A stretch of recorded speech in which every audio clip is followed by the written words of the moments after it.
yard man. He was standing in mud, leaning on his round-end shovel when he saw the big orange snake folded on the rocks beside the driveway, its body as thick as his stepson's arm. Jerry dragged himself out of the waist-deep hole where he'd been digging around the dry well and moved along the side of the building, approached the rocks heel-toe in his mud-caked work boots, trying to move silently in the overgrown grass. The snake was orange with red and gold, but close up, its skin reflected green and blue as well, strangely the blue of his wife's blue eyes. And the shiny coils of the snake suggested his wife's coppery hair. Jerry had seen garter snakes and blue racers and rat snakes here. He had saved the dozen papery skins he'd found and tacked them to the wall inside shed number 5, which had recently developed a roof leak and would have to be cleaned out and burned down. But the snake was like no animal he'd seen, as brilliant as the orange butterfly weed that had shot up like flames along the property line a few weeks ago. The snake had a smooth head the size of a Yukon gold potato, and the look on the snake's face made it seem as if he were smiling in the sunshine. When Jerry was close enough, he reached slowly toward the nearest coil to touch it. The shriek caused the snake to uncoil and set out over the rocks, and it made Jerry stand up and knock his shovel into the side of the house where it chipped a clapboard. His wife, Natalie, stood frozen on the concrete steps a few yards away, jaw loose, eyes bulging a little. Her keys jangled as they hit the ground. The snake moved across the overgrown grass toward the flower garden old Holroyd's wife had planted.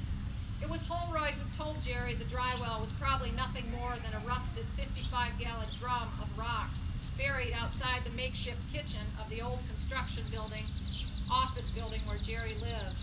As usual, Holroyd was right. Maybe Holroyd had been the one to bury it there 20 years ago. Jerry, his wife screamed, "Do something!" Jerry watched the snake's middle part disappear under the garden phlox, then the hollyhocks. The snake was at least as long as Jerry was tall. "Kill it," she shouted. "Jerry, please." His stepson and stepdaughter appeared in the window looking scared, although probably more by their mother screaming than by a snake they couldn't see. Jerry picked up his shovel. As his wife of a year and a half had grown more unhappy with him, he tried to do whatever she wanted. Had she told him to do the dishes, he would have wiped his hands on his jeans and gone inside to run soapy water, dry well or no dry well. He pursued the snake into the hollyhocks, raised the shovel high enough to slice its body clean through. He didn't know exactly what went on inside a snake's body, but he could imagine a man or a boy cut in half, how the organs and intestines would fall out. Jerry hesitated, lost sight of the snake and some ground cover, and then saw orange and gold bunching up between flowering bushes. He lifted his shovel again. He could feel his 8-year-old stepson staring at his back. So if you want to know what he does with the snake, you have to pause the play.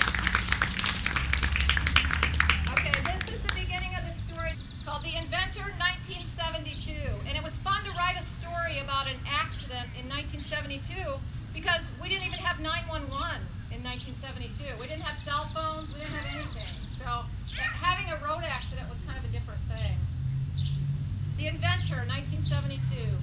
A rusted El Camino clips the leg of a 13-year-old girl, sends her flying through the pre-dawn fog. She lands on the side of the road and lies twisted and alive in the dirty snow. Before the pain gathers its strength, the girl sees how her leg looks wrong against the asphalt. In slow time, she notices a hole in her new jeans, a puncture made when the jagged end of her broken fibula stabbed through and retracted. The El Camino backs up and parks beside her, blocking her view of the road. Beyond its low-slung bed and rusted rear bumper, she can see the pink light at the eastern horizon. Pink sky in the morning, sailors take warning, her father says. But this morning, the first morning she has worn her new hip-hugger bell-bottoms, she was seeing showing the blush of pink beyond the fog as a flower getting ready to blossom in the sky. A car door slams. A broad-chested man in camouflage approaches, drops to one knee. His hunting license is pinned to his jacket, but the plastic sleeve is scratched and fogged, and the girl's pain has become so great, so quickly, she can no longer read. On the hunter's cheek is beard stubble.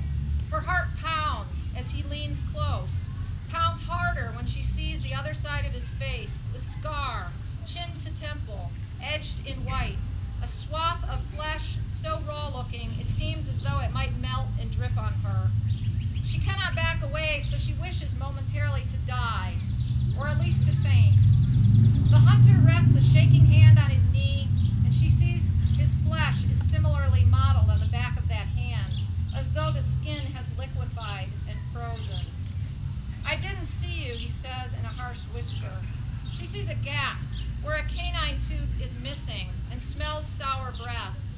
She cannot see that his throat and the alveoli of his lungs have also been seared by iron oxide and explosions of steam, but she hears his labored breathing. A tattoo on the back of the hunter's other hand glows blood blue. She recognizes Comstock 56, not as letters and numbers, but as a logo, as though it is her own tattoo. She moves her lips and tries and fails to say Uncle Ricky, although this man's thick outline is nothing like Uncle Ricky's.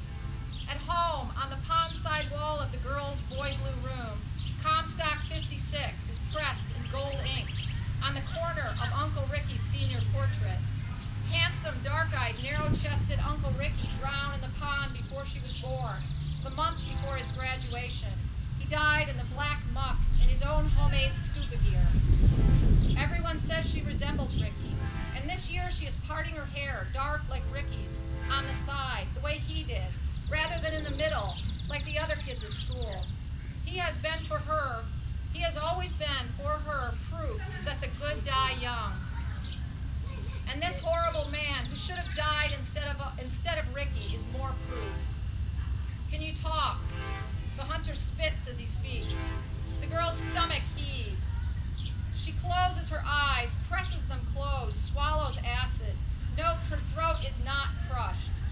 The pain in her leg is breathtaking. She cannot imagine uttering words, but if she had something like a walkie-talkie, she might be able to press the transmit button.